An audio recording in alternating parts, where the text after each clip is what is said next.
MSNBC is about to be sold. So the reports go. This news just coming in this afternoon as we look at ratings that are especially challenging for this network, down 54% according to the latest. You know, they had an earnings call for the parent company. That would be Comcast, NBC Universal Comcast, and this was in late October, and they talked about diversifying out of these assets. It's very similar to, for example, what we've seen from Bob Iger, who is the CEO of Disney, which owns ABC News. Bob Iger, as many as 2 years ago, had said they were looking to maybe diversify. The problem is nobody wants to buy it. I mean, who the heck wants an asset like this? It's over. It's over, right? Everybody's here. You're here. I'm here. Everybody's here. Everybody's streaming. And so the media industry has changed so dramatically. Consequently, the ratings have plummeted. They've absolutely plummeted. You know, Donald Trump has never really liked MSNBC. You saw in that clip earlier. Let me play it again. I don't call it Comcast. I call it Comcast. Let me just, for whom you work, let me just tell you something. That's really bad reporting. And you ought to get back to reporting instead of... Yeah. So he's never been much of a fan. But, you know, the woman who used to run the RNC before Lara Trump came in and took over, she went to MSNBC, NBC for a gig after leaving the RNC, and she was not treated very well. Don't forget, there was apparently some kind of mutiny because all those crazy MSNBC anchors like Joy Reid that want you to, by the way, divorce your family if they voted for Trump, well, they were having a really hard time with it. They couldn't believe that Rona was going to be part of their crowd, and so they went nuts until NBC fired her. And at the time, you know what? Donald Trump was not too pleased. I'm including this here. He wrote, "The sick degenerates over at MSDNC are really running NBC. And there seems nothing Chairman Brian Roberts, that would be the CEO of the company, can do about it." This is what he put out on Truth Social at the time. Quote, "Watching Chuck Todd, of all people, viciously giving Roberts a piece of his mind and then berating him for hiring Rona without his or the other lunatic's approval was just a step too far." Well, Brian Roberts apparently agrees now, and he's like, I don't need this headache. I don't need to deal with this, especially when you consider how this asset is clearly underperforming. MSNBC viewership dropping by half in days after Trump victory. You see here, this is in the wrap, total daily viewership from MSNBC fell 51%. Apparently they did a little better than CNN, which dropped 26%. Fox continued to do well, but it shows you that people are just getting sick of it, and understandably so, right? Understandably so, because you know what they're doing now? They're putting women like this Yale psychologist, psychiatrist, I don't know, on TV. This woman who actually considers herself, if you go to her website, an activist and an anti-racist educationalist.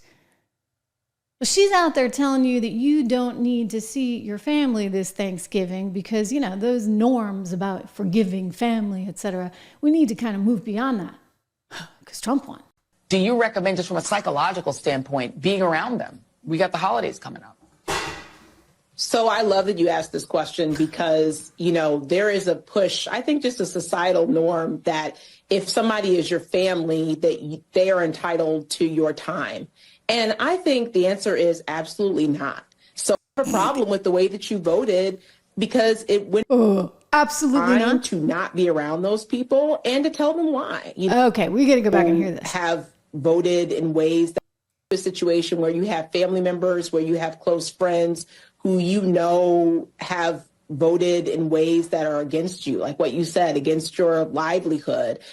And it's completely fine to not be around those people and to tell them why, you know, to say, I have a problem with the way that you voted because it went against my very livelihood and I'm not going to be around you this holiday. I need to take some space for me. And I actually talked to, you know, adults as well as advising parents for children. I mean, I think, you know, right, so, I don't think that hello, America. You know, by the way, this is why you lost. Do I need to repeat this? This is indeed why you lost, guys, because you're so freaking out of touch with where people are. You're telling families to split up, husbands and wives to split up. Nobody needs to be with each other. This thing, and you're a child psychiatrist or psychologist, also an anti-racist educator. Come on. Enough, all right? Like, get rid of these people. You know what? Here's going to be your problem. Brian Roberts is not going to be able to sell this thing because nobody's going to want it. Nobody wants to be part of this. America's moved on. We're like excited, right? You know, they're playing YMCA everywhere you go. And you get some of these folks out there with their nonsense. And I don't know where it plays. I mean, I really, really don't know where there is a market for this. And so at this point in time, you know, good luck, Comcast, try and sell the company. I don't think you're going to get much for it. The reality is you get a few things going on. One, the industry has changed dramatically. Distribution no longer matters. And clearly, MSNBC no longer matters. I'll tell you who knows this. None other than one Joe Scarborough. Have you seen the 180 in Joey Boy? I mean, he's out on set wearing his little shirt and tie and his little glasses. I mean, he's like trying to be the second coming of Tucker Carlson, for goodness sakes. He's completely changed his MO, and now he's all over the Democrats for not being in touch with what everyday people are thinking. Here he is playing to the bosses, I guess. Amir, I mean, it is, again, the scope and scale of this victory is sweeping. And we can focus, by the way, we can focus on Donald Trump if we would like, but this goes so far beyond Donald Trump. Make no mistake, his victory, again, historic. But you look at Republicans across the nation, you look at how handily they're winning states. As Willie said, you look at Illinois, a 4-point margin. Illinois, a 5-point margin in New Jersey. This is a Democratic Party that has been just wiped out this morning. Yeah, Republicans. Yeah, totally wiped out. It's kind of funny. His wife, do you notice that? Like, she can't even look at him. She's clearly not pleased with where he's going. But you know what? The handwriting's on the wall. I mean, you can listen to, you know, Tucker 2.0 over there on MSNBC, which is just totally phony, obviously, completely phony. If you heard him 24 hours before, he was telling you can't vote for Trump because you'd be voting for a Nazi, you know, and a racist and a sexist and all that. Well, he's apparently started to figure it out, that he's out of touch. MSNBC's out of touch, and the Democrat Party's out of touch. I'll tell you who knows this too. James Let's Carville. get it there, and let's act like an opposition party. And yeah, an opposition party. We have no power. You understand that? None. We have no legislative power. We have no executive power. We have no judicial power. So when you're out of power, you're an opposition party. And go and tell all of the people that are sending you and asking you for money, justify what you did, justify what you did wrong, and tell us what you're going to do different. Because what you've done ain't worth it. All right? Get your head around that. And all of the Washington-based Democrats farting around, going to wine and cheese parties and talking about how misogynistic race comes, get your out of Washington and go work on a 2026 campaign and do penance to make up for your goddamn arrogance and stupidity. He's right. It is arrogance. It is stupidity. And that arrogance was catered to at MSNBC, which is now suffering with some of the lowest ratings it's seen. Again, dropping by 51%. They're not even going to be able to sell the company, even if they wanted to. So what is it going to mean? Likely layoffs. Likely people like Joy Reid going away. This is the reason why Joe Scarborough is suddenly Mr. Button-Up. He's trying to save his career, save his you-know-what. Is it going to work? I don't know. Meanwhile, over at CNN, we are learning that CNN is planning on some layoffs as well. The story coming to us first in the Daily Mail. CNN's planning to axe top stars in layoffs. They're going to see hundreds fired as ratings continue to fall. Well, one of those stars that's being axed, if you can call him a star, is none other than my former colleague from Fox, Chris Wallace. Now, he's kind of seemingly going on his own. He wants to kind of maybe be able to massage the headlines on this one. So you see headlines like this: Chris Wallace leaving CNN, seen as inspired by Joe Rogan and Tucker Carlson. I'm sorry. You know what, Chris?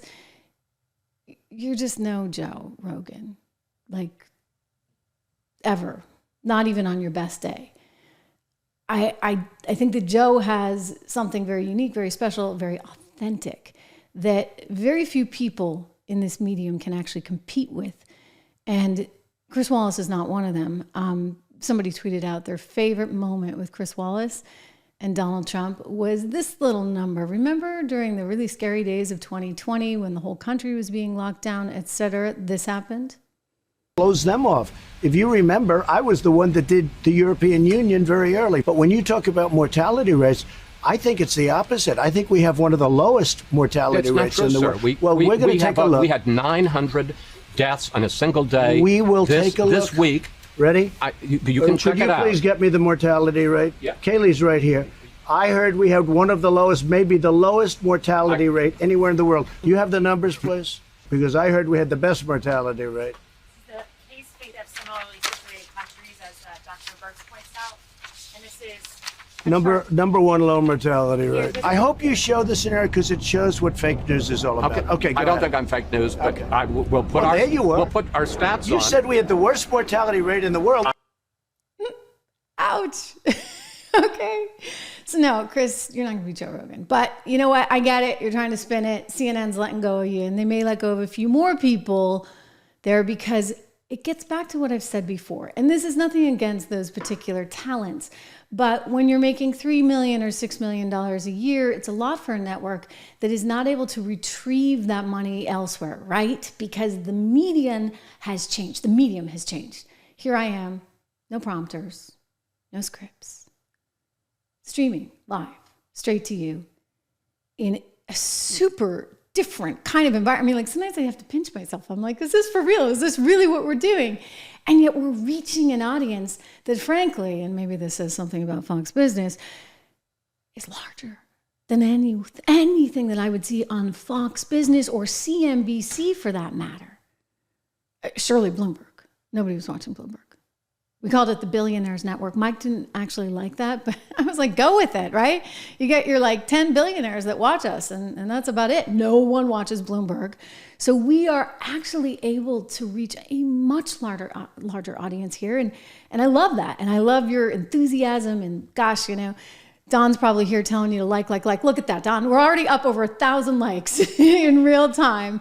And we've got, you know, just so many regulars that come back here every single day. I'm going to get to some of your comments as we go through the show a little bit later. But this is what makes it unique. This is what makes it special. And CNN can't compete with that, for goodness sakes. CNN, which is struggling with ratings now, you see dropping 26%. So they decide they've got to fire some top talent, Chris Wallace being one of them. And now there's talk of people like Caitlin Collins, according to the Daily Mail, allegedly making $3 million. Erin Burnett, she's a good scout. I used to work with her at CNBC, making $6 million. I'll tell you who they don't need. Anderson Cooper for $20 million, who's basically kind of a robot, occasionally tips his hand. They don't need him. They don't need him. They can do it so much more cheaply. And that's what they're starting to figure out, right? That's what's so amazing about all this. Quick shout out to the shop. If you haven't been over to the Trish Regan shop, I'd love for you to come take a look at that. The Trish Regan shop, where we have our Trish Regan paraphernalia. I'm supposed to call it merch, right? Because the kids call it merch. Forgive me. Anyway, Live for Your Die stuff, the hats, all the good stuff for Christmas if you're doing any early Christmas shopping. So make sure you go check it out, trishregan.shop.